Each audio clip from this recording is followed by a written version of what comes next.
Calicut university BA political science പഠിക്കുന്ന വിദ്യാർത്ഥികൾക്ക് 5th സെമ്മിൽ പഠിക്കാനുള്ള ഒരു പേപ്പറാണ് state and society in Kerala. അതിലെ 3ാമത്തെ മൊഡ്യൂളിലെ ആദ്യ ഭാഗമാണ് ഈ വീഡിയോ വഴി നമ്മൾ നോക്കുന്നത്. 3ാമത്തെ മൊഡ്യൂളിൽ formation of Keralam and political process, കേരളത്തിൻ്റെ രൂപീകരണവും അതിനുശേഷം കേരളത്തിലുണ്ടായ രാഷ്ട്രീയ പ്രക്രിയയുമാണ് 3ാമത്തെ മൊഡ്യൂളിൽ നമ്മൾ പ്രധാനമായും നോക്കുന്നത്. അതിൻ്റെ ആദ്യ ഭാഗമാണ് ഐക്യ കേരളത്തിൻ്റെ രൂപീകരണം, ഐക്യ കേരള പ്രസ്ഥാനം എങ്ങനെയാണ് ഒരു കേരളമായി വന്നത് എന്നതിനെക്കുറിച്ചാണ്. അതുമായി ബന്ധപ്പെട്ട വളരെ പ്രധാനപ്പെട്ട സംഭവ വികാസങ്ങളുള്ള ഒരു വീഡിയോ ആണ് നമ്മൾ കാണിക്കുന്നത്. കേരളത്തിൻ്റെ പിറവിയെക്കുറിച്ചുള്ള ചരിത്രമെടുത്ത് പരിശോധിക്കാം. ഭൂമിശാസ്ത്രപരമായി മലയാള ഭാഷാ സമൂഹം 3 ഭാഗങ്ങളിലായിട്ടാണ് ഉണ്ടായിരുന്നത്: തിരുവിതാംകൂർ, കൊച്ചി, മലബാർ. തിരുവിതാംകൂറും കൊച്ചിയും നാട്ടുരാജ്യങ്ങളായിരുന്നു. ബ്രിട്ടീഷ് ഭരണത്തിന് കീഴിലുള്ള മദ്രാസ് പ്രവിശ്യയുടെ ഭാഗമായിരുന്നു മലബാർ. ഇതിനാൽ സ്വതന്ത്ര സമര പരിപാടികൾ കൂടുതൽ ശക്തിയോടെ ആഞ്ഞടിച്ചത് കൊച്ചിയെയും തിരുവിതാംകൂറിനെയും അപേക്ഷിച്ച് ബ്രിട്ടീഷ് ആധിപത്യത്തിലുള്ള മലബാറിലായിരുന്നു. ഇങ്ങനെ 3 ഭാഗങ്ങളിലായിട്ടുള്ള മലയാള ഭാഷാ സമൂഹത്തെ ഒന്നാക്കി ഒരു ഐക്യ കേരളത്തിനു വേണ്ടിയുള്ള ആവശ്യം ശക്തമായിരുന്നു. ഐക്യ കേരളത്തിനു വേണ്ടിയുള്ള പലവിധ ശ്രമങ്ങളും ഉണ്ടായിരുന്നു. ഐക്യ കേരളത്തിനു വേണ്ടിയുള്ള ആദ്യത്തെ ശ്രമങ്ങളിലൊന്ന് 1938 ഫെബ്രുവരിയിൽ തിരുവിതാംകൂർ സ്റ്റേറ്റ് കോൺഗ്രസ് എന്ന പേരിൽ ഒരു സംഘടന സ്ഥാപിതമായതാണ്. സ്റ്റേറ്റ് കോൺഗ്രസിൻ്റെ പ്രഖ്യാപിത ലക്ഷ്യങ്ങളിലൊന്ന് ഒരു കേരള സംസ്ഥാനത്തിനു രൂപം നൽകുക എന്നതായിരുന്നു.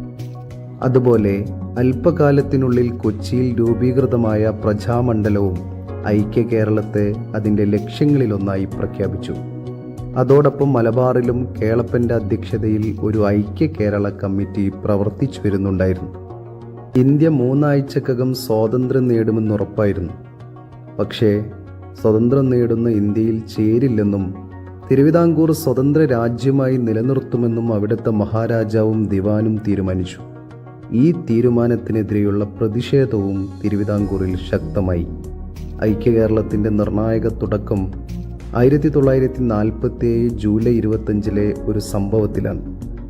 അന്ന് രാത്രി സംഗീതകുലപതി സ്വാതി തിരുനാൾ മഹാരാജാവിൻ്റെ ശതവത്സരാഘോഷ പരിപാടികളുടെ ഉദ്ഘാടനം അന്ന് സ്വാതി തിരുനാൾ മ്യൂസിക് അക്കാദമി എന്ന പേരിലായിരുന്ന കോളേജ് ഗണത്തിൽ നടക്കുകയായിരുന്നു. ചിത്തിരി തിരുനാൾ ബാലരാമവർമ്മയായിരുന്നു പരിപാടിയുടെ ഉദ്ഘാടനം. പ്രൗഢഗംഭീരമായ ചടങ്ങിൽ അമ്മ മഹാറാണിയടക്കം രാജകുടുംബാംഗങ്ങൾ മുഴുവനുമുണ്ടായിരുന്നു. തിരുവിതാംകൂർ അടക്കി ഭരിച്ചിരുന്ന ദിവാൻ സർ CP രാമസ്വാമി അയ്യരും തിരുവിതാംകൂറിലെ ഉന്നത ഉദ്യോഗസ്ഥ മേധാവികളും പോലീസ് തലവന്മാരുമൊക്കെ അടങ്ങുന്ന പ്രൗഢമായ പരിപാടി. ഉദ്ഘാടനം നിർവഹിച്ച ശേഷം മഹാരാജാവ് പതിവനുസരിച്ച് പരിവാരസമേതം വേദിയിൽ നിന്ന് പോയി. പിന്നീട് ശതവത്സരാഘോഷങ്ങളുടെ ഭാഗമായുള്ള സംഗീതോത്സവത്തിന് തുടക്കം കുറിച്ചു. അക്കാദമിയുടെ അന്നത്തെ പ്രിൻസിപ്പളായിരുന്ന പ്രശസ്ത സംഗീതജ്ഞൻ ശമ്മാങ്കുടി ശ്രീനിവാസ് അയ്യരുടെ കച്ചേരിയായിരുന്നു അന്ന് നടക്കുന്നത്. കടുത്ത കർണാടക സംഗീത പ്രേമിയായിരുന്ന സർ CP രാമസ്വാമി അയ്യരും കച്ചേരി കേൾക്കാനിരുന്നു. 1 മണിക്കൂർ കച്ചേരി ആസ്വദിച്ച ശേഷം സർ CP പോകാൻ എഴുന്നേറ്റു. ബഹുമാനപുരസരം സംഗീതജ്ഞരുടെ സദസ്സ് മുഴുവൻ എഴുന്നേറ്റു. പോലീസ് ഉദ്യോഗസ്ഥരുടെ അകമ്പടിയോടെ സർ CP വേദിയിൽ നിന്ന് പുറത്തേക്ക് വന്നു. പുറത്ത് കാത്തുകിടന്ന കാറിനടുത്തേക്ക് ദിവാനെത്തി. പെട്ടെന്നൊരാൾ ദിവാന്റെ മുന്നിലേക്ക് വടിവാളുമായി ചാടി വീണു. എന്നിട്ട് അദ്ദേഹത്തിൻ്റെ ശരീരത്തിലേക്ക് ആഞ്ഞുവെട്ടി. അതേസമയം പന്തലിലെ വൈദ്യുതിയും നിലച്ചിരുന്നു. വീണ്ടും വെട്ടി. നിമിഷങ്ങൾക്കകം അക്രമി ഇരുളിലേക്ക് മറഞ്ഞു. വൈദ്യുതി ഓണാക്കിയപ്പോൾ രക്തത്തിൽ കുളിച്ചു നിൽക്കുന്ന ദിവാനെയാണ് ആളുകൾ കണ്ടത്. 7 മുറിവുകൾ. അക്രമിയെ പിടികൂടാൻ വ്യാപകമായ തിരച്ചിലും അറസ്റ്റുകളും നടന്നു. പക്ഷെ അക്രമിയെ കിട്ടിയില്ല. അന്ന് പിടികിട്ടാതിരുന്നയാളായിരുന്നു ധീരദേശാഭിമാനി കോനാട്ടുമഠം ചിദംബരയ്യർ സുബ്രഹ്മണ്യ അയ്യർ എന്ന KCS മണി. സ്വതന്ത്രം നേടുന്ന ഇന്ത്യയിൽ ചേരില്ലെന്ന് പറഞ്ഞ് തിരുവിതാംകൂർ സ്വതന്ത്ര രാജ്യമായി നിലനിർത്താനുള്ള മഹാരാജാവിൻ്റെയും ദിവാന്റെയും തീരുമാനത്തിനെതിരെയുള്ള പ്രതിഷേധമായിരുന്നു ആ ആക്രമണം. നിമിഷങ്ങൾക്കകം ദിവാൻ സർ CPയെ ജനറൽ ആശുപത്രിയിലേക്ക് എത്തിച്ചു. മണിക്കൂറുകൾ നീണ്ടുനിന്ന ശസ്ത്രക്രിയക്ക് വിധേയനാക്കിയതിന് ശേഷം ദിവാനെ തൻ്റെ ഔദ്യോഗിക വസതിയായ ഭക്തിവിലാസം എന്ന ഇന്നത്തെ ആകാശവാണി മന്ദിരത്തിലേക്ക് മാറ്റി.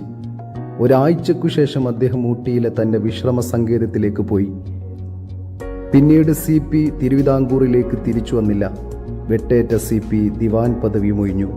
മാത്രമല്ല, സ്വതന്ത്ര തിരുവിതാംകൂർ എന്ന പദ്ധതി ഉപേക്ഷിക്കാൻ രാജാവിനോട് ഉപദേശിച്ചു. അതോടെ രാജാവ് കീഴടങ്ങി.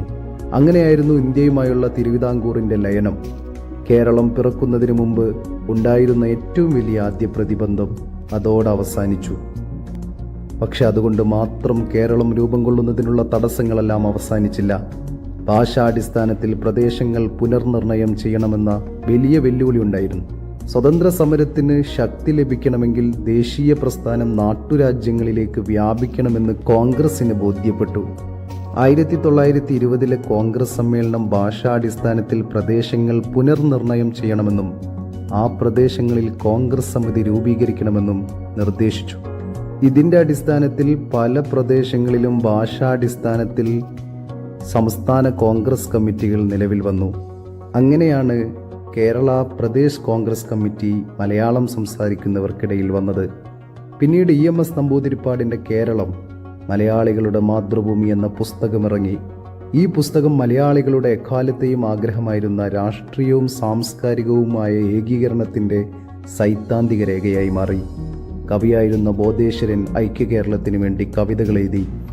ഐക്യകേരളത്തിൻ്റെ പ്രവാചകനായി ബോധേശ്വരൻ കവി അറിയപ്പെട്ടു. മലയാളികൾ ഐക്യകേരളത്തെ സ്വപ്നം കണ്ട് ജീവിക്കാൻ തുടങ്ങി.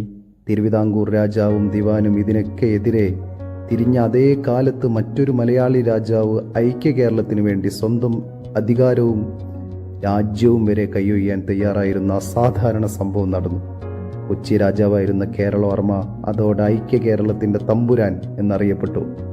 1947 കേരളവർമ്മ രാജാവ് ചരിത്രപ്രസിദ്ധമായ ഐക്യകേരള സമ്മേളനം തൃശ്ശൂരിൽ വിളിച്ചുകൂട്ടി. K. കേളപ്പൻ, KP കേശവമേനോൻ എന്നിവരൊക്കെ അതിൽ പങ്കെടുത്തു. കേരളം ഉടൻ വേണമെന്ന് കൊച്ചി രാജാവ് തൻ്റെ പ്രസംഗത്തിലൂടെ ആവശ്യപ്പെട്ടു. അങ്ങനെ തിരുവിതാംകൂറും കൊച്ചിയും ഐക്യപ്പെട്ടുകൊണ്ട് തിരുകൊച്ചി രൂപം കൊണ്ടു. മലയാളം പറയുന്ന കേരളം രൂപം കൊള്ളാൻ ചില ഭിന്നതകൾ പിന്നെയും ബാക്കിയായിരുന്നു. ഭിന്നതകൾക്ക് അടിസ്ഥാനപരമായ കാരണം രാഷ്ട്രീയ ചേരിപ്പോരായിരുന്നു. നേശമണി നാടാരുടെ നേതൃത്വത്തിലുള്ള തിരുവിതാംകൂർ തമിഴ്നാട് കോൺഗ്രസ് തിരുവിതാംകൂറിലെ തെക്കൻ താലൂക്കുകൾ തമിഴ്നാടിനോട് ചേർക്കണമെന്ന നിലപാടിലായിരുന്നു. കോൺഗ്രസിന്റെ ശക്തി കേന്ദ്രങ്ങളായ തെക്കൻ താലൂക്കുകൾ നഷ്ടപ്പെടുന്നത് തിരുവിതാംകൂറിലെ കോൺഗ്രസുകാർക്ക് അംഗീകരിക്കാൻ കഴിയുമായിരുന്നില്ല. കമ്മ്യൂണിസ്റ്റ് പാർട്ടി സ്വീകരിച്ച നിലപാട് തങ്ങൾക്ക് സ്വാധീനമില്ലാത്ത തെക്കൻ കേരളം തമിഴ്നാടിന് കൊടുക്കാം, പകരം തൊഴിലാളി പ്രസ്ഥാനങ്ങൾക്ക് കരുത്തുള്ള പീരമേടും ദേവികുളവും വേണം എന്നായിരുന്നു. തിരുകൊച്ചിയുടെ ഭാഗമായ തമിഴ് ഭൂരിപക്ഷ ജില്ല കന്യാകുമാരി മദ്രാസിനോട് ചേർക്കണമെന്നാവശ്യപ്പെട്ട് അവിടുത്തെ തമിഴ്നാട് കോൺഗ്രസ് വലിയ പ്രക്ഷോഭങ്ങൾ നടത്തി. അപ്പോൾ തിരുകൊച്ചി പ്രധാനമന്ത്രിയായ പട്ടം താണുപിള്ളയുടെ പോലീസിന്റെ നടപടികളും വെടിവെപ്പും മരണങ്ങളുണ്ടാക്കി. ഒരുപാട് രക്തച്ചൊരിച്ചിലിനും സംഘർഷങ്ങളും ഇത് കാരണമായി. എല്ലാ അഭിപ്രായങ്ങളും കേട്ട ശേഷം ഫസൽ അലി കമ്മീഷൻ കേരളത്തിന്റെ ഭൂപടം കുറിച്ചു. തെക്കൻ തിരുവിതാംകൂറിലെ തോവാള, കൽക്കുളം, അഗസ്തീശ്വരം, വെളവങ്കോട് താലൂക്കുകളും ചെങ്കോട്ട താലൂക്കിലെ ചില ഭാഗങ്ങളും തമിഴ്നാടിനോട് ചേർത്തു. ബാക്കി തിരുവിതാംകൂറും കൊച്ചിയും മലബാറും ദേവികുളവും മൈസൂർ ജില്ലയുടെ ഭാഗമായിരുന്ന കാസർഗോഡും കേരളത്തിന് ലഭിച്ചു. ഇതോടെ കന്യാകുമാരി തമിഴ്നാട്ടിനും ഗോകർണം കർണാടകത്തിനുമായി. ഒട്ടും സമാധാനപരമായിരുന്നില്ല ഭാഷാടിസ്ഥാനത്തിൽ സംസ്ഥാന രൂപീകരണം എന്നർത്ഥം. കേരളം പിറന്നപ്പോൾ അന്നിവിടെ ജനാധിപത്യ സർക്കാർ ഉണ്ടായിരുന്നില്ല, രാഷ്ട്രപതി ഭരണമായിരുന്നു. 1955 ഫെബ്രുവരി 14 പനമ്പള്ളി ഗോവിന്ദൻ മേനോന്റെ നേതൃത്വത്തിൽ കോൺഗ്രസ് മന്ത്രിസഭ തിരുക്കൊച്ചിയിൽ അധികാരമേറ്റിരുന്നു. പക്ഷേ ഈ മന്ത്രിസഭയ്ക്ക് ഭൂരിപക്ഷം നഷ്ടപ്പെട്ടതിനെ തുടർന്ന് 1956 മാർച്ച് 23 രാജിവെക്കേണ്ടി വന്നിരുന്നു. അതിനുശേഷം ആർക്കും മന്ത്രിസഭ രൂപീകരിക്കാൻ സാധിക്കാതെ വന്നതിനാൽ തിരുകൊച്ചിയിൽ രാഷ്ട്രപതി ഭരണമായിരുന്നു ഏർപ്പെടുത്തിയിരുന്നത്. ഈ സമയത്താണ് കേരളം പിറന്നത്. ജനകീയ സർക്കാർ ഇല്ലാത്തതിനാൽ ജന്മദിനാഘോഷങ്ങൾ അത്ര തിളക്കമായിരുന്നില്ല. മാത്രമല്ല, തെക്കൻ തിരുവിതാംകൂറും പ്രത്യേകിച്ച് കന്യാകുമാരിയും തമിഴ്നാട്ടിലായത് കേരളത്തിന്റെ ഭാഗമായ തിരുവിതാംകൂറിലെ മനുഷ്യരെ കടുത്ത ദുഃഖത്തിലാഴ്ത്തി. അങ്ങനെ കേരളമെന്ന ദീർഘകാല സ്വപ്നം യാഥാർത്ഥ്യമായത് മങ്ങിയ അന്തരീക്ഷത്തിലായിരുന്നു. 1956 നവംബർ 1 കേരളം രൂപം കൊണ്ട ശേഷം 5 മാസത്തിനകം ആദ്യത്തെ നിയമസഭാ തിരഞ്ഞെടുപ്പ് നടന്നു. അതുവരെ രാഷ്ട്രപതി ഭരണം ആയിരുന്നു ഉണ്ടായിരുന്നത്. ഐക്യ കേരളവുമായി ബന്ധപ്പെട്ട കൂടുതൽ കാര്യങ്ങൾ അറിയണം എന്നുള്ള വിദ്യാർത്ഥികൾക്ക് വേണ്ടി ഒരു വീഡിയോ ഇതിനോടൊപ്പം ചേർക്കുന്നുണ്ട്. അത് കന്യാകുമാരി എന്തുകൊണ്ടാണ് കേരളത്തിൻ്റെ ഭാഗമാവാതെ പോയത് എന്നതിനെക്കുറിച്ചുള്ള വീഡിയോ ആണ്. അത് കേൾക്കുമ്പോൾ നിങ്ങൾക്ക് കൂടുതൽ കാര്യങ്ങൾ മനസ്സിലാവും. ആ വീഡിയോ കൂടി ഇതിനോടൊപ്പം ചേർക്കുകയാണ്. ഐക്യ കേരളം നിലവിൽ വന്നപ്പോൾ കന്യാകുമാരിയെ കേരളത്തിൽ നിലനിർത്താൻ കഴിയാതെ പോയതിൻ്റെ കാരണം 1945 മുതലുണ്ടായ സംഭവങ്ങളാണ്. തിരുവിതാംകൂർ നാട്ടുരാജ്യത്ത് ഉത്തരവാദിത്യ ഭരണം യാഥാർത്ഥ്യമാക്കണമെന്നാവശ്യപ്പെട്ടുകൊണ്ട് 1938 രൂപം കൊണ്ട തിരുവിതാംകൂർ സ്റ്റേറ്റ് കോൺഗ്രസിൻ്റെ വാർഷിക യോഗം 1945 നാഗർകോവിൽ വെച്ച് നടന്നു. ഈ യോഗത്തിൽ തിരുവിതാംകൂർ സ്റ്റേറ്റ് കോൺഗ്രസിലെ പ്രമുഖരായ നേതാക്കൾ ഒരു പ്രമേയം അവതരിപ്പിച്ചു. കന്യാകുമാരി മുതൽ കാസർഗോഡ് വരെയുള്ള പ്രദേശങ്ങൾ ചേർത്തുകൊണ്ട് ഐക്യ കേരള സംസ്ഥാനം രൂപം കൊടുക്കുന്നതിന് വേണ്ടി പ്രവർത്തിക്കണമെന്നായിരുന്നു ആ പ്രമേയം. ഈ പ്രമേയത്തെ തെക്കൻ തിരുവിതാംകൂറിൽ നിന്നുള്ള തമിഴ് സ്വത്തമുള്ള ചില നേതാക്കൾ ശക്തമായിട്ട് എതിർത്തു. തിരുവിതാംകൂർ സ്റ്റേറ്റ് കോൺഗ്രസിൻ്റെ സ്ഥാപിത ലക്ഷ്യമായ തിരുവിതാംകൂറിൽ ഉത്തരവാദിത്യ ഭരണം കൊണ്ടുവരണമെന്നത് ഇതുവരെ യാഥാർത്ഥ്യമായിട്ടില്ല എന്നിരിക്കെ ആ ലക്ഷ്യത്തിനു വേണ്ടി പ്രവർത്തിക്കുന്നതിന് പകരം കേരള സംസ്ഥാനം രൂപീകരിക്കുന്നതിന് വേണ്ടി തിരുവിതാംകൂർ സ്റ്റേറ്റ് കോൺഗ്രസ് പ്രവർത്തിക്കേണ്ടതില്ല എന്ന് അവർ ശക്തമായിട്ട് വാദിച്ചു. എന്നാൽ ഈ എതിർപ്പ് അവഗണിച്ച് ഐക്യ കേരള സംസ്ഥാന രൂപീകരണ പ്രമേയം യോഗം അംഗീകരിച്ചു. ഇതിൽ പ്രകോപിതരായ തമിഴ് സ്വത്ത നേതാക്കൾ യോഗത്തിൽ നിന്ന് ഇറങ്ങിപ്പോയി പിറ്റേന്നവർ നാഞ്ചിൽ തമയ കോൺഗ്രസ് എന്ന സംഘടന രൂപീകരിച്ചു. 1945 നാഞ്ചിൽ തമയ കോൺഗ്രസ് രൂപീകരിച്ച് പ്രവർത്തനമാരംഭിച്ച സമയത്ത് തമിഴ് ജനവിഭാഗങ്ങൾ തന്നെ പറഞ്ഞു, തമിഴ് ജനങ്ങൾ തിരുവിതാംകൂറിലെ നാഞ്ചനാട് ദേശത്ത് മാത്രമല്ല ഉള്ളത്, തിരുവിതാംകൂറിൽ ആകമാനമായിട്ടുണ്ട്. അതുകൊണ്ട് തന്നെ ഈ പേര് മാറ്റണം. ഇതിൻ്റെ അടിസ്ഥാനത്തിൽ നാഞ്ചിൽ തമയ കോൺഗ്രസ് എന്ന പേര് മാറ്റി ഓൾ ട്രാവൻകൂർ തമയ കോൺഗ്രസ് എന്ന് പുനർനാമകരണം ചെയ്തു. ഇത് കഴിഞ്ഞ് പിറ്റേ വർഷം 1946 പേരിൽ വീണ്ടും ചെറിയ മാറ്റം വരുത്തിക്കൊണ്ട് തമിഴ്നാട് തിരുവിതാംകൂർ സ്റ്റേറ്റ് കോൺഗ്രസ് എന്നാക്കി മാറ്റി. ഈ സംഘടനയാണ് കന്യാകുമാരി അടങ്ങുന്ന തമിഴ് ഭൂരിപക്ഷ പ്രദേശങ്ങളായ തിരുവിതാംകൂറിലെ 5 തെക്കൻ താലൂക്കുകളായ തോവാള, അഗസ്തീശ്വരം, കൽക്കുളം, വിളവങ്കോട്, ചെങ്കോട്ട എന്നിവയും ദേവികുളം, പീരമേട് എന്നീ ഹൈറേഞ്ച് ഡിവിഷനിലെ താലൂക്കുകളും ഇന്ന് നമ്മുടെ പാലക്കാടുള്ള ചിറ്റൂർ താലൂക്കും തമിഴ്നാട് സംസ്ഥാനം രൂപീകരിക്കുമ്പോൾ അതിൽ ലയിപ്പിക്കുക എന്ന ആവശ്യമുയർത്തി സമരത്തിന് നേതൃത്വം നൽകിയത്. ഈ പാർട്ടിയുടെ പ്രവർത്തനം വളരെ അതിശയിപ്പിക്കുന്നതായിരുന്നു. 1948 നിയമസഭ രൂപീകരിക്കേണ്ട ആവശ്യകതയുടെ അടിസ്ഥാനത്തിലുണ്ടായ സംഭവ വികാസങ്ങളുടെ ഭാഗമായി തിരുവിതാംകൂറിൽ ആദ്യത്തെ തെരഞ്ഞെടുപ്പ് പ്രഖ്യാപിക്കപ്പെട്ടു. ഈ തെരഞ്ഞെടുപ്പിൽ ആകെ ഉണ്ടായിരുന്ന 120 സീറ്റിൽ 112 സീറ്റുകൾ തിരുവിതാംകൂർ സ്റ്റേറ്റ് കോൺഗ്രസും 8 സീറ്റുകൾ മുസ്ലിം ലീഗും ചേർന്നുകൊണ്ട് മുന്നണിയായിട്ടാണ് മത്സരിച്ചത്. അതേസമയം തിരുവിതാംകൂർ തമിഴ്നാട് സ്റ്റേറ്റ് കോൺഗ്രസ് തെക്കൻ തിരുവിതാംകൂറിലെ 18 സീറ്റുകളിൽ മാത്രം മത്സരിച്ചു. തെരഞ്ഞെടുപ്പ് പ്രചരണ വേളയിൽ തിരുവിതാംകൂർ തമിഴ്നാട് സ്റ്റേറ്റ് കോൺഗ്രസ് വ്യാപകമായ തരത്തിലുള്ള പ്രചരണങ്ങളാണ് നടത്തിയത്. ഏതൊക്കെ മണ്ഡലങ്ങളിലാണോ തങ്ങളുടെ സ്ഥാനാർത്ഥികൾ ജയിക്കുന്നത് ആ പ്രദേശങ്ങൾ തമിഴ്നാട് സംസ്ഥാനം രൂപീകരിക്കപ്പെടുമ്പോൾ തമിഴ്നാട്ടിലേക്ക് ചേർക്കുമെന്നും അതുകൊണ്ട് തങ്ങളുടെ പാർട്ടിക്ക് വേണ്ടി വോട്ട് ചെയ്യണമെന്ന് തമിഴ്നാട് സ്റ്റേറ്റ് കോൺഗ്രസ് പ്രചാരണം നടത്തി. തമിഴ് വാദത്തെ മുൻനിർത്തിയുള്ള ഈ പ്രചാരണം ഫലം കണ്ടു. അവർ മത്സരിച്ച ആകെ 18 സീറ്റുകളിൽ നിന്ന് 14 സീറ്റുകളും സ്വന്തമാക്കാൻ അവർക്ക് സാധിച്ചു. ആ 14 സീറ്റുകളും കന്യാകുമാരി അടങ്ങുന്ന തെക്കൻ തിരുവിതാംകൂർ ഭാഗത്തുള്ള 4 താലൂക്കുകളിൽ നിന്നായിരുന്നു. അവിടങ്ങളിൽ പരാജയപ്പെട്ടത് തിരുവിതാംകൂർ സ്റ്റേറ്റ് കോൺഗ്രസിൻ്റെ സ്ഥാനാർത്ഥികളുമായിരുന്നു. അവിടങ്ങളിലെ ജനങ്ങൾ തമിഴ് വാദത്തിന് വോട്ട് ചെയ്തതായി സ്വാഭാവികമായിട്ടും വ്യാഖ്യാനിക്കപ്പെട്ടു. തിരുവിതാംകൂർ തമിഴ്നാട് സ്റ്റേറ്റ് കോൺഗ്രസിന് നഷ്ടപ്പെട്ട സീറ്റുകളിൽ ഒന്ന് നെയ്യാറ്റിൻകരയിലും മറ്റൊന്ന് തോവാള, അഗസ്തീശ്വരം എന്നീ ദ്വയാംഗ മണ്ഡലത്തിൽ നിന്ന് ഓരോന്നും പിന്നെ ചെങ്കോട്ടയിൽ നിന്നുള്ള ഒരു സീറ്റുമായിരുന്നു. എന്നാൽ ആ ഭാഗത്തുണ്ടായ തെക്കൻ തിരുവിതാംകൂറിലുണ്ടായ 18 സീറ്റിൽ 14 സീറ്റും അവർക്ക് നേടാനായി എന്നത് ഞെട്ടിപ്പിക്കുന്നതായിരുന്നു. പിന്നീട് തിരുവിതാംകൂറും കൊച്ചിയും ഒന്നായി തിരുകൊച്ചി രൂപീകരണത്തിന് ശേഷം 1952 തെരഞ്ഞെടുപ്പ് നടന്നു. ഇത് ഇന്ത്യയിലെ ആദ്യത്തെ പൊതു തെരഞ്ഞെടുപ്പിനൊപ്പമായിരുന്നു നടന്നത്. ഇന്ത്യയിലെ ആദ്യത്തെ ലോക്സഭാ തെരഞ്ഞെടുപ്പിനൊപ്പമായിരുന്നു തിരുകൊച്ചി നിയമസഭയിലേക്കുള്ള തെരഞ്ഞെടുപ്പ് നടക്കുന്നത്.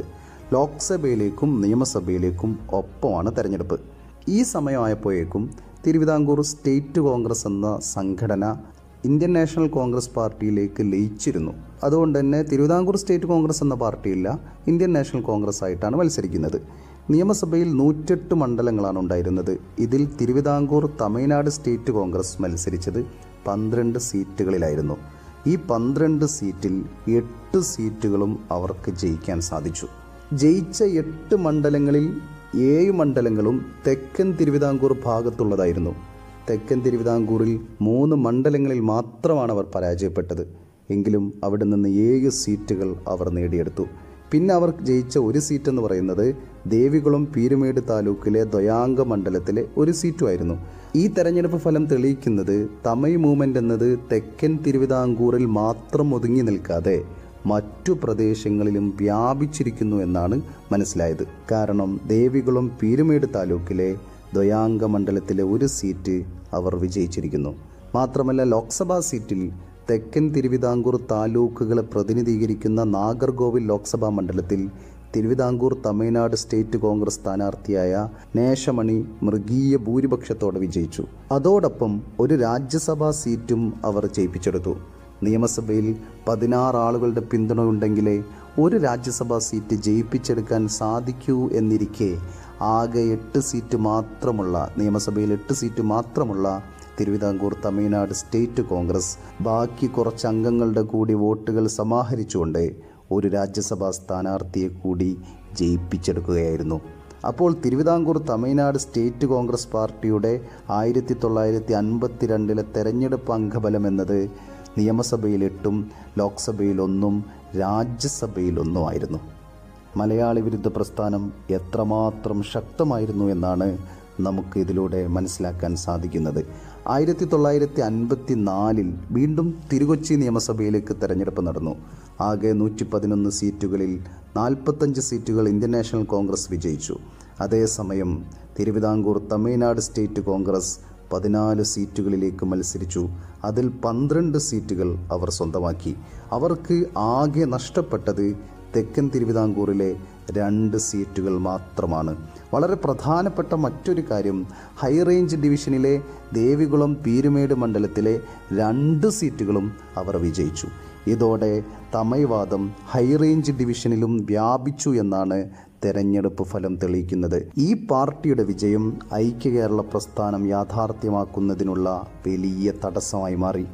ഈ തെരഞ്ഞെടുപ്പ് ഫലങ്ങൾ 1953 നിയോഗിക്കപ്പെട്ട ഫസൽ അലി കമ്മീഷൻ വലിയ രീതിയിൽ വിശകലനം ചെയ്തു.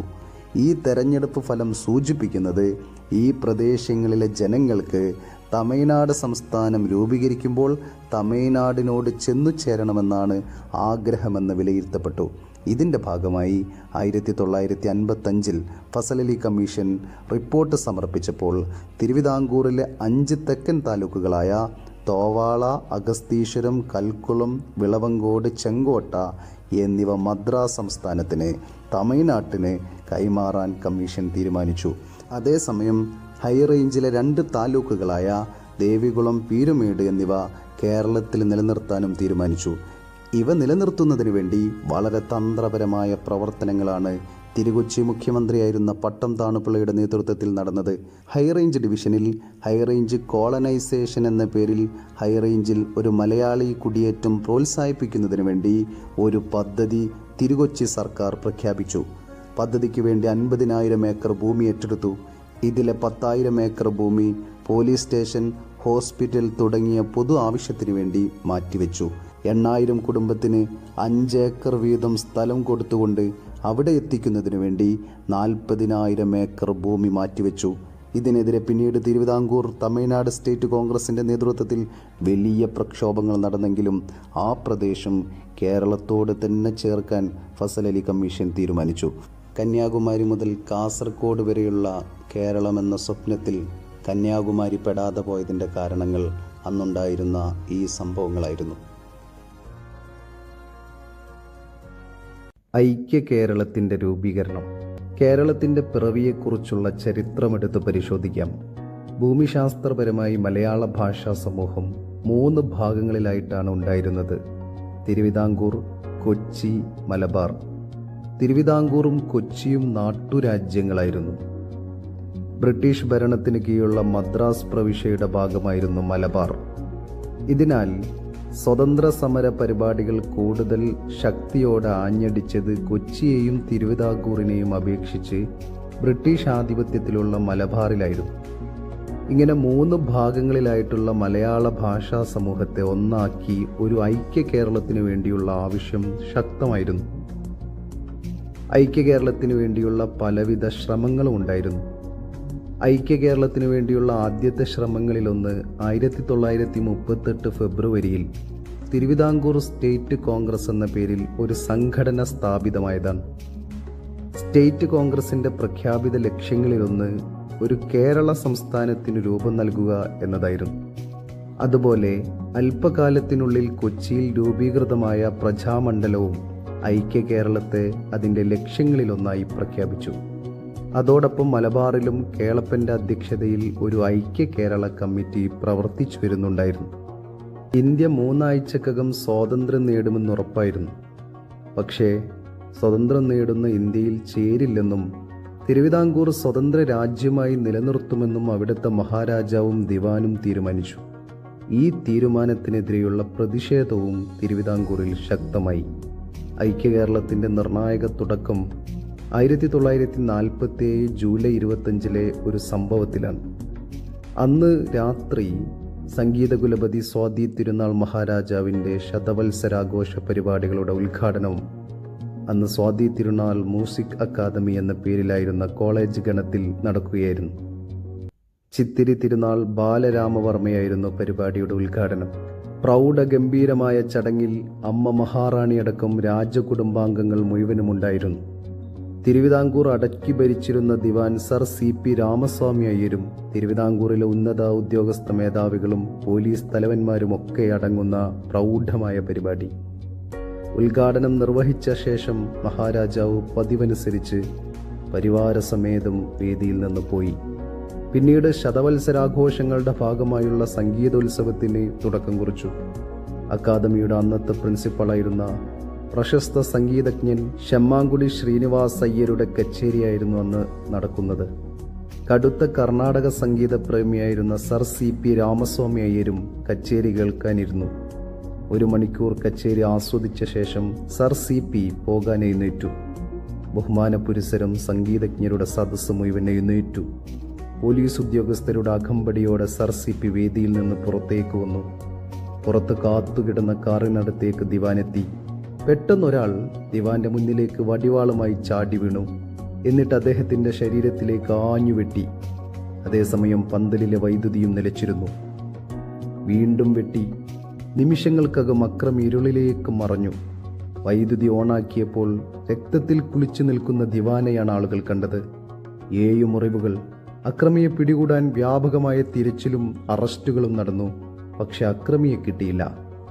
അന്ന് പിടികിട്ടാതിരുന്നയാളായിരുന്നു ധീരദേശാഭിമാനി കോനാട്ടുമഠം ചിദംബരയ്യർ സുബ്രഹ്മണ്യ അയ്യർ എന്ന KCS മണി. സ്വതന്ത്രം നേടുന്ന ഇന്ത്യയിൽ ചേരില്ലെന്ന് പറഞ്ഞ് തിരുവിതാംകൂർ സ്വതന്ത്ര രാജ്യമായി നിലനിർത്താനുള്ള മഹാരാജാവിൻ്റെയും ദിവാന്റെയും തീരുമാനത്തിനെതിരെയുള്ള പ്രതിഷേധമായിരുന്നു ആ ആക്രമം. നിമിഷങ്ങൾക്കകം ദിവാൻ സർ CPയെ ജനറൽ ആശുപത്രിയിലേക്ക് എത്തിച്ചു.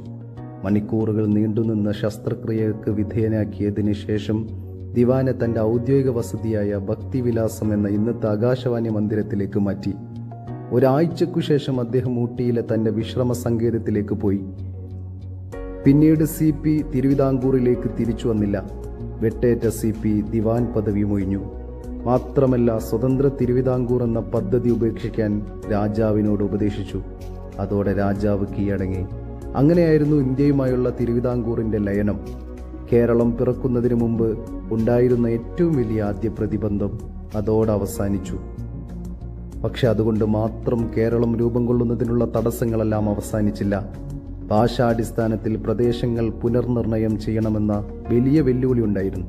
സ്വതന്ത്ര സമരത്തിന് ശക്തി ലഭിക്കണമെങ്കിൽ ദേശീയ പ്രസ്ഥാനം നാട്ടുരാജ്യങ്ങളിലേക്ക് വ്യാപിക്കണമെന്ന് കോൺഗ്രസിന് ബോധ്യപ്പെട്ടു. 1920 കോൺഗ്രസ് സമ്മേളനം ഭാഷാടിസ്ഥാനത്തിൽ പ്രദേശങ്ങൾ പുനർനിർണയം ചെയ്യണമെന്നും ആ പ്രദേശങ്ങളിൽ കോൺഗ്രസ് സമിതി രൂപീകരിക്കണമെന്നും നിർദ്ദേശിച്ചു. ഇതിൻ്റെ അടിസ്ഥാനത്തിൽ പല പ്രദേശങ്ങളിലും ഭാഷാടിസ്ഥാനത്തിൽ സംസ്ഥാന കോൺഗ്രസ് കമ്മിറ്റികൾ നിലവിൽ വന്നു. അങ്ങനെയാണ് കേരള പ്രദേശ് കോൺഗ്രസ് കമ്മിറ്റി മലയാളം സംസാരിക്കുന്നവർക്കിടയിൽ വന്നത്. പിന്നീട് EMS നമ്പൂതിരിപ്പാടിൻ്റെ കേരളം മലയാളികളുടെ മാതൃഭൂമി എന്ന പുസ്തകമിറങ്ങി. ഈ പുസ്തകം മലയാളികളുടെ എക്കാലത്തെയും ആഗ്രഹമായിരുന്ന രാഷ്ട്രീയവും സാംസ്കാരികവുമായ ഏകീകരണത്തിൻ്റെ സൈദ്ധാന്തിക രേഖയായി മാറി. കവിയായിരുന്ന ബോധേശ്വരൻ ഐക്യകേരളത്തിന് വേണ്ടി കവിതകൾ എഴുതി. ഐക്യകേരളത്തിൻ്റെ പ്രവാചകനായി ബോധേശ്വരൻ കവി അറിയപ്പെട്ടു. മലയാളികൾ ഐക്യകേരളത്തെ സ്വപ്നം കണ്ട് ജീവിക്കാൻ തുടങ്ങി. തിരുവിതാംകൂർ രാജാവും ദിവാനും ഇതിനൊക്കെ എതിരെ തിരിഞ്ഞ അതേ കാലത്ത് മറ്റൊരു മലയാളി രാജാവ് ഐക്യകേരളത്തിന് വേണ്ടി സ്വന്തം അധികാരവും രാജ്യവും വരെ കൈയൊഴിയാൻ തയ്യാറായിരുന്ന അസാധാരണ സംഭവം നടന്നു. കൊച്ചി രാജാവായിരുന്ന കേരളവർമ്മ അതോടെ ഐക്യകേരളത്തിൻ്റെ തമ്പുരാൻ എന്നറിയപ്പെട്ടു. 1947 കേരളവർമ്മ രാജാവ് ചരിത്രപ്രസിദ്ധമായ ഐക്യകേരള സമ്മേളനം തൃശ്ശൂരിൽ വിളിച്ചുകൂട്ടി. K. കേളപ്പൻ, KP കേശവമേനോൻ എന്നിവരൊക്കെ അതിൽ പങ്കെടുത്തു. കേരളം ഉടൻ വേണമെന്ന് കൊച്ചി രാജാവ് തൻ്റെ പ്രസംഗത്തിലൂടെ ആവശ്യപ്പെട്ടു. അങ്ങനെ തിരുകൊച്ചി, തിരുവിതാംകൂറും കൊച്ചിയും ഐക്യപ്പെട്ടുകൊണ്ട് തിരുകൊച്ചി രൂപം കൊണ്ടു. മലയാളം പറയുന്ന കേരളം രൂപം കൊള്ളാൻ ചില ഭിന്നതകൾ പിന്നെയും ബാക്കിയായിരുന്നു. ഭിന്നതകൾക്ക് അടിസ്ഥാനപരമായ കാരണം രാഷ്ട്രീയ ചേരിപ്പോരായിരുന്നു. നേശമണി നാടാരുടെ നേതൃത്വത്തിലുള്ള തിരുവിതാംകൂർ തമിഴ്നാട് കോൺഗ്രസ് തിരുവിതാംകൂറിലെ തെക്കൻ താലൂക്കുകൾ തമിഴ്നാടിനോട് ചേർക്കണമെന്ന നിലപാടിലായിരുന്നു. കോൺഗ്രസിന്റെ ശക്തി കേന്ദ്രങ്ങളായ തെക്കൻ താലൂക്കുകൾ നഷ്ടപ്പെടുന്നത് തിരുവിതാംകൂറിലെ കോൺഗ്രസുകാർക്ക് അംഗീകരിക്കാൻ കഴിയുമായിരുന്നില്ല. കമ്മ്യൂണിസ്റ്റ് പാർട്ടി സ്വീകരിച്ച നിലപാട് തങ്ങൾക്ക് സ്വാധീനമില്ലാത്ത തെക്കൻ കേരളം തമിഴ്നാടിന് കൊടുക്കാം, പകരം തൊഴിലാളി പ്രസ്ഥാനങ്ങൾക്ക് കരുത്തുള്ള പീരമേടും ദേവികുളവും വേണം എന്നായിരുന്നു. തിരുകൊച്ചിയുടെ ഭാഗമായ തമിഴ് ഭൂരിപക്ഷ ജില്ല കന്യാകുമാരി മദ്രാസിനോട് ചേർക്കണമെന്നാവശ്യപ്പെട്ട് അവിടുത്തെ തമിഴ്നാട് കോൺഗ്രസ് വലിയ പ്രക്ഷോഭങ്ങൾ നടത്തി. അപ്പോൾ തിരുകൊച്ചി പ്രധാനമന്ത്രിയായ പട്ടം താണുപിള്ളയുടെ പോലീസിന്റെ നടപടികളും വെടിവെപ്പും മരണങ്ങളുണ്ടാക്കി. ഒരുപാട് രക്തച്ചൊരിച്ചിലിനും സംഘർഷങ്ങളും ഇത് കാരണമായി. എല്ലാ അഭിപ്രായങ്ങളും കേട്ട ശേഷം ഫസലലി കമ്മീഷൻ കേരളത്തിന്റെ ഭൂപടം കുറിച്ചു. തെക്കൻ തിരുവിതാംകൂറിലെ തോവാള, കൽക്കുളം, അഗസ്തീശ്വരം, വെളവങ്കോട് താലൂക്കുകളും ചെങ്കോട്ട താലൂക്കിലെ ചില ഭാഗങ്ങളും തമിഴ്നാടിനോട് ചേർത്തു. ബാക്കി തിരുവിതാംകൂറും കൊച്ചിയും മലബാറും ദേവികുളവും മൈസൂർ ജില്ലയുടെ ഭാഗമായിരുന്ന കാസർഗോഡും കേരളത്തിന് ലഭിച്ചു. ഇതോടെ കന്യാകുമാരി തമിഴ്നാട്ടിനും ഗോകർണം കർണാടകത്തിനുമായി. ഒട്ടും സമാധാനപരമായിരുന്നില്ല ഭാഷാടിസ്ഥാനത്തിൽ സംസ്ഥാന രൂപീകരണം എന്നർത്ഥം. കേരളം പിറന്നപ്പോൾ അന്നിവിടെ ജനാധിപത്യ സർക്കാർ ഉണ്ടായിരുന്നില്ല, രാഷ്ട്രപതി ഭരണമായിരുന്നു. 1955 ഫെബ്രുവരി 14 പനമ്പള്ളി ഗോവിന്ദൻ മേനോന്റെ നേതൃത്വത്തിൽ കോൺഗ്രസ് മന്ത്രിസഭ തിരുക്കൊച്ചിയിൽ അധികാരമേറ്റിരുന്നു. പക്ഷേ ഈ മന്ത്രിസഭയ്ക്ക് ഭൂരിപക്ഷം നഷ്ടപ്പെട്ടതിനെ തുടർന്ന് 1956 മാർച്ച് 23 രാജിവെക്കേണ്ടി വന്നിരുന്നു. അതിനുശേഷം ആർക്കും മന്ത്രിസഭ രൂപീകരിക്കാൻ സാധിക്കാതെ വന്നതിനാൽ തിരുകൊച്ചിയിൽ രാഷ്ട്രപതി ഭരണമായിരുന്നു ഏർപ്പെടുത്തിയിരുന്നത്. ഈ സമയത്താണ് കേരളം പിറന്നത്. ജനകീയ സർക്കാർ ഇല്ലാത്തതിനാൽ ജന്മദിനാഘോഷങ്ങൾ അത്ര തിളക്കമായിരുന്നില്ല. മാത്രമല്ല തെക്കൻ തിരുവിതാംകൂറും പ്രത്യേകിച്ച് കന്യാകുമാരിയും തമിഴ്നാട്ടിലായത് കേരളത്തിന്റെ ഭാഗമായ തിരുവിതാംകൂറിലെ മനുഷ്യരെ കടുത്ത ദുഃഖത്തിലാഴ്ത്തി. അങ്ങനെ കേരളമെന്ന ദീർഘകാല സ്വപ്നം യാഥാർത്ഥ്യമായത് മങ്ങിയ അന്തരീക്ഷത്തിലായിരുന്നു.